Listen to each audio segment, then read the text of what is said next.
Hi കൂട്ടുകാരെ, പുതിയൊരു വീഡിയോയിലേക്ക് എല്ലാവർക്കും സ്വാഗതം. അങ്ങനെ ഇന്ദ്രജയ്ക്ക് കാര്യം പിടികിട്ടി. ഇന്ദ്രജ അവിടെ നിന്ന് പോകാൻ ഒരുങ്ങുമ്പോഴേക്കും സൂര്യ അവിടെ പിടിച്ച് നിർത്തുകയാണ് കേട്ടോ. നീ പോവല്ലേ ചേച്ചി, നീ ഇവിടെ നിൽക്കുക, നീ ഇത് കാണുക എന്ന് പറഞ്ഞ് പിടിച്ച് നിർത്തുകയാണ്. എന്നിട്ട് ആദ്യം എടുക്കുന്നത് മിക്സി, പിന്നീട് നന്ദിനിയെ എറിയാൻ ഉപയോഗിച്ചെടുത്ത ആ ഒരു സംഭവം, പിന്നീടാണെങ്കിലോ നന്ദിനിയുടെ കൈ പൊള്ളിക്കാൻ എടുത്ത ആ ഒരു കൂജയും കേട്ടോ. അപ്പോൾ ഇതെല്ലാം കണ്ട് എന്താണെന്ന് മനസ്സിലാവാതെ ഇവിടെ പത്മയാണെങ്കിലോ ഇവനെന്താ ഭ്രാന്തായോ, ഇവൻ എന്തൊക്കെയാണ് ഈ കാട്ടിക്കൂട്ടുന്നത്, അതേസമയം ഇവൻ എന്താ കാട്ടിക്കൂട്ടുന്നത് നിങ്ങൾക്കറിയില്ല, ഇവൻ എന്താ കാട്ടിക്കൂട്ടുന്നത് ഞാൻ നിങ്ങൾക്ക് കാണിച്ചു തരാം, മനസ്സിലാവേണ്ടവർക്ക് മനസ്സിലായിട്ടുണ്ട്, നിങ്ങളുടെ മക്കൾക്ക് ഇത് മനസ്സിലായിട്ടുണ്ട്. അത് കേൾക്കുന്നതിനോടുകൂടി ഇന്ദ്രജ വാ നമുക്ക് പോവാം. അത് കേട്ട ഉടൻ തന്നെ ഇവിടെ നിന്നും പോയാലുണ്ടല്ലോ നിൻ്റെ രണ്ട് പേരുടെയും കാല് ഞാൻ തല്ലി ഒടുക്കും. അത് കേൾക്കുന്നതിനോടുകൂടി അവർക്ക് പേടിയാവണം കേട്ടോ. ഇത്രയെല്ലാം ചെയ്തു വെച്ചിട്ട് എങ്ങനെ ധൈര്യം വരുന്നു എൻ്റെ മുന്നിൽ കൂടെ കടന്നു പോവാൻ, അതൊരിക്കലും ഞാൻ അനുവദിക്കില്ല, അതുകൊണ്ട് സത്യം അറിയാതൊക്കെ പറഞ്ഞോ എന്നിങ്ങനെ സൂര്യ പറയുമ്പോൾ ഉടൻ തന്നെ പേടിയോടുകൂടി ഇന്ദ്രജയും വേദയും നിൽക്കണം കേട്ടോ. എന്ത് സത്യമാണ് പറയാനുള്ളത്? അപ്പോഴേക്കും യതീന്ദ്രൻ പറയണ സൂര്യ എന്താണ് പ്രശ്നം, എല്ലാം ചെയ്തു വെച്ചിട്ട് ഇവര് നന്ദിനിയുടെ കൈ പൊള്ളിച്ചതും പോരാ, ഇവർ ഒന്നും അറിയാത്തതുപോലെ നടക്കുന്നു. അത് കേൾക്കുന്നതിനോടുകൂടി നന്ദിനിയുടെ കൈ പൊള്ളിച്ചെന്നാ, ആര് പൊള്ളിച്ച്, എപ്പോൾ പൊള്ളിച്ച്, ഞങ്ങളാരും പൊള്ളിച്ചിട്ടില്ല എന്നിങ്ങനെ ഇന്ദ്രജ പറയുമ്പോൾ നിങ്ങൾ സമ്മതിക്കില്ല എന്ന് എനിക്കറിയാം, അതുകൊണ്ടേ എൻ്റെ രാജുവേട്ടാ അവിടെ ഒരു സാധനത്തിന് ഞാൻ നിർത്തിയിട്ടുണ്ട്, അതിനങ്ങ് പിടിച്ചു കൊണ്ടുവന്നേ. അപ്പോഴേക്കും എന്താ മോനെ അത്, അവിടെ പോയി നോക്കുക, സൈഡിലൊരു സാധനം പിടിച്ച് നിൽക്കുന്നുണ്ട്, എൻ്റെ പൊന്നാര അളിയൻ. അപ്പോഴേക്കും അളിയനെയും താങ്ങി പിടിച്ച് രാജു വരികയാണ് കേട്ടോ. എന്നിട്ട് രാജു എല്ലാവർക്കും മുന്നിൽ ഇങ്ങനെ കൊണ്ടുവന്ന് നിർത്തുകയാണ്. എൻ്റെ അളിയനെ ഉണ്ടായ സത്യങ്ങൾ പറഞ്ഞേ. അളിയനെ ഈ മിക്സി കണ്ട ഓർമ്മയുണ്ട? പിന്നെ എനിക്ക് ഈ മിക്സി കണ്ട പേടിയാ, എനിക്ക് ഭയമാണ്. നന്ദിനിയുടെ കൈ മുറിക്കാൻ വേണ്ടിയിട്ടേ ഇന്ദ്രജ എൻ്റെ കൈ കൊണ്ടേ ഇട്ട ആ മിക്സിയാണിത്. അതോടുകൂടി പത്മ ഞെട്ടിപ്പോകുന്നില്ല, യതീന്ദ്രൻ ഞെട്ടിപ്പോവാണ്. പിന്നീടാണെങ്കിൽ പത്മക്ക് ദേഷ്യം വരികയാണ്. ഇയാളെ കൊണ്ട് വല്ലാത്തൊരു കഷ്ടം, കള്ളങ്ങളെല്ലാം വെളിയിൽ വന്നല്ലോ.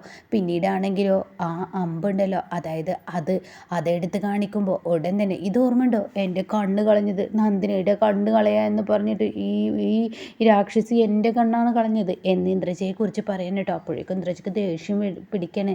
പിന്നീടാണെങ്കിലോ ആ കുടുക്ക ഉണ്ടല്ലോ, അതായത് പൂജാമുറിയിൽ വെച്ച് വെക്കുന്ന ആ കുടുക്ക, അത് കാണിച്ചു കൊടുക്കുമ്പോൾ അയ്യോ ഈ നന്ദിനിയുടെ കൈ പൊള്ളിയത് ഇതുകൊണ്ടാണ് എന്നൊക്കെ അങ്ങ് പറയുമ്പോൾ അച്ഛ ഇനി എന്താ വേണ്ടത്, ഇവരെ പോലെ വൃത്തികെട്ടവരെ അച്ഛൻ എങ്ങനെയാണാവോ സ്വീകരിക്കുന്നത്, ഇവരെ പോലെ വൃത്തികെട്ടവരെ അച്ഛൻ അംഗീകരിക്കുമോ? അതങ്ങ് കേൾക്കുന്നതിനോടുകൂടി ഉടൻ തന്നെ തനിക്ക് എന്തുത്തരാണ് അവിടെ പറയേണ്ടതെന്നറിയില്ല, അങ്ങനെ ആകെ പകച്ചു പോവാണ് കേട്ടോ. അങ്ങനെ ഈ സമയം ഇന്ദ്രജ പറയണേ, അല്ല എന്താ ഇപ്പം ഞങ്ങൾ ചെയ്തതിൽ എന്താ തെറ്റ്, പാവം പെൺകുട്ടിയെ തൊട്ടതും പോരെ നിന്ന് ചിലക്കുന്നോ? അത് കേൾക്കുന്നതിനോടുകൂടി ഉടൻ തന്നെ വീണ്ടും പറയണേ, പത്മ പറയണേ, നീ എന്തിനാണ് എൻ്റെ മക്കളെ നിങ്ങൾ ഇങ്ങനെയൊക്കെ തന്നെ പറയത്തുള്ളൂ എന്ന് എനിക്ക് നന്നായിട്ട് അറിയാം.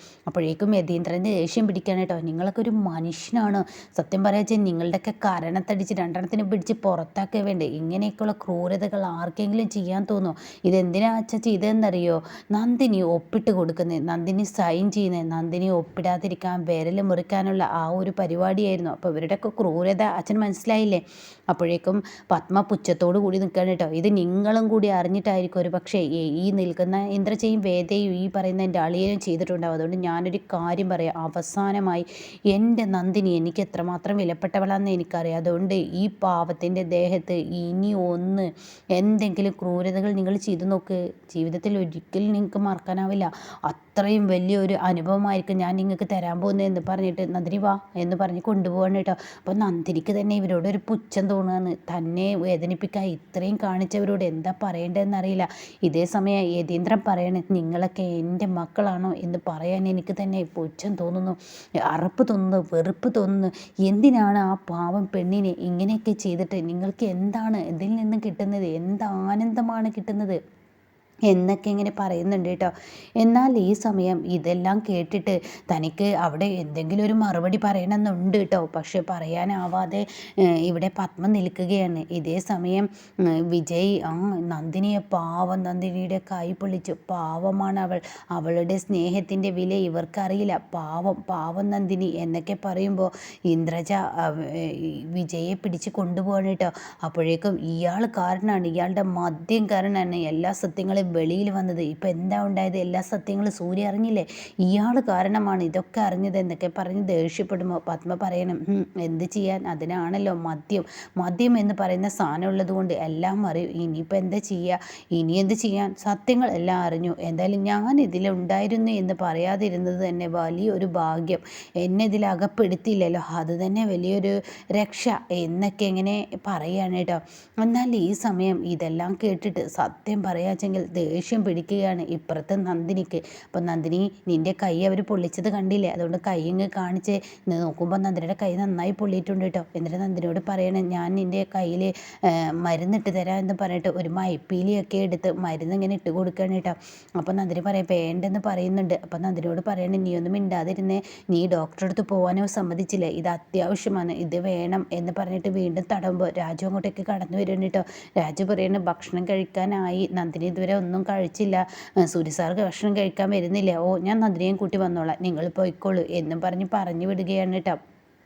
എന്നാൽ ഈ സമയമാണെങ്കിലോ സത്യത്തിൽ ദേഷ്യം പിടിക്കുകയാണ് പത്മക്ക്. അപ്പോൾ പത്മ പറയാണ്, ഇനിയിപ്പോൾ എന്തായാലും അവൾ അന്ന് വന്നപ്പോൾ തന്നെ അവൾക്ക് കോരിക്കൊടുക്കുകയാണ് എൻ്റെ മകൻ സൂര്യ ചെയ്തത്. ഇനിയിപ്പോൾ അവൻ ചെയ്യാൻ പോകുന്നത് ഇതിക്കും മീതയായിരിക്കും. എന്താണ് അവൻ ചെയ്യുന്നതെന്ന് പറയാൻ പറ്റത്തില്ല. ഇനി അവൾക്ക് കോരിക്കൊടുക്കുന്നത് കാണേണ്ടി വരുമോ?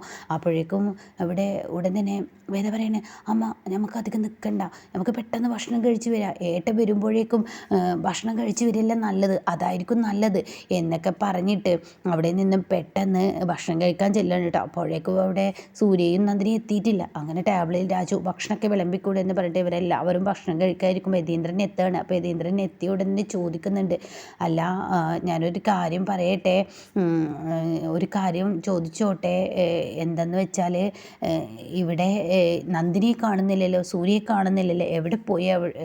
അവരെ വിളിച്ചില്ല രാജു? അവരെ വിളിച്ചു. അപ്പോഴേക്കും അച്ഛൻ ഞാനെത്തി, നന്ദിനിയുടെ കയ്യിൽ മരുന്നിടാൻ നിന്നതാ, അതുകൊണ്ടാണ് നേരം വൈകിയത്. അപ്പോൾ ഇവർ പരസ്പരം അങ്ങോട്ടും ഇങ്ങോട്ടും നോക്കണം കേട്ടോ. ഈശ്വരോ വന്നല്ലോ, ഇനിയിപ്പോൾ ഈ നാടകം കാണേണ്ടേ എന്ന ദേഷ്യത്തിൽ അവർ പരസ്പരം അങ്ങോട്ടും ഇങ്ങോട്ടും നോക്കുകയാണ്. അങ്ങനെ നന്ദിനി, നീ ഇവിടെ ഇരിക്കുക. അപ്പോൾ നന്ദിനി പറയണേ, വേണ്ട ഞാൻ പിന്നെ കഴിച്ചോളാം. നീ എങ്ങനെ കഴിക്കാനാ നന്ദിനി? അപ്പോൾ അതിനിടയ്ക്ക് സൂര്യയുടെ കയ്യിലേക്ക് കഴിക്കുന്നുണ്ട് കേട്ടോ. മരുന്നിടേണ്ടതെന്ന് ചോദിക്കുമ്പോൾ സൂര്യ സാറേ എങ്ങനെ മരുന്നിട്ടാരാ? സൂര്യ സാറിൻ്റെ കയ്യിൽ മുറിവല്ലേ എന്ന് ചോദിക്കുന്നുണ്ട് നന്ദിനി.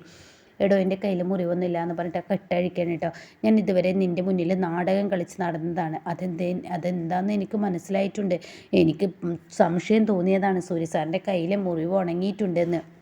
അപ്പോൾ ഇത് കേട്ടോണ്ട് തന്നെ മുറിവ് ഉണങ്ങിയിട്ടുണ്ടെന്ന് നിനക്ക് മനസ്സിലായില്ലേ? പക്ഷേ ഞാൻ നിൻ്റെ മുന്നിൽ അഭിനയിച്ചാണ്. നീ എന്നെ ഇങ്ങനെ നോക്കുന്നത് അത് വല്ലാത്തൊരു സുഖം തന്നെയാണ്. അതുകൊണ്ട് ഇപ്പോൾ ഞാൻ എന്തായാലും അങ്ങനെയൊന്നും ചെയ്യുന്നില്ല. നിന്നെ ഞാൻ സംരക്ഷിക്കണം. അപ്പോൾ എൻ്റെ കയ്യിൽ മുറിവില്ല എന്ന് നിനക്ക് ബോധ്യപ്പെട്ടാലാണ് നീ എന്നെ സംരക്ഷിക്കാൻ സമ്മതിക്കത്തുള്ളൂ. അതുകൊണ്ട് നിന്നെ നോക്കേണ്ടത് എൻ്റെ കടമയാണല്ലോ എന്ന് പറഞ്ഞിട്ട് അഴിക്കുന്നുണ്ട് കേട്ടോ. ഇതേ സമയം താഴെ വരുമ്പോൾ ഇവിടെ നന്ദിനിയുടെ കയ്യിൽ മുറിവില്ല.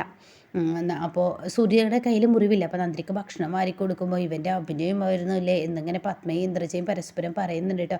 നന്ദിനി ഇവിടെ ഇരിക്ക്, നന്ദിനിക്ക് ഭക്ഷണം ഞാൻ വാരിത്തരാം. നന്ദിനി പറയണ വേണ്ട സൂര്യ സാർ ഞാൻ കഴിച്ചോളും. നീ മിണ്ടാതിരിക്കും നന്ദിനി, നിനക്ക് ഞാൻ ഭക്ഷണം വാരിത്തരാമെന്ന് പറഞ്ഞ് ഞാൻ തന്നെ തരുമെന്ന് പറഞ്ഞിട്ട് ഭക്ഷണമൊക്കെ വാരി കൊടുക്കണം കേട്ടോ.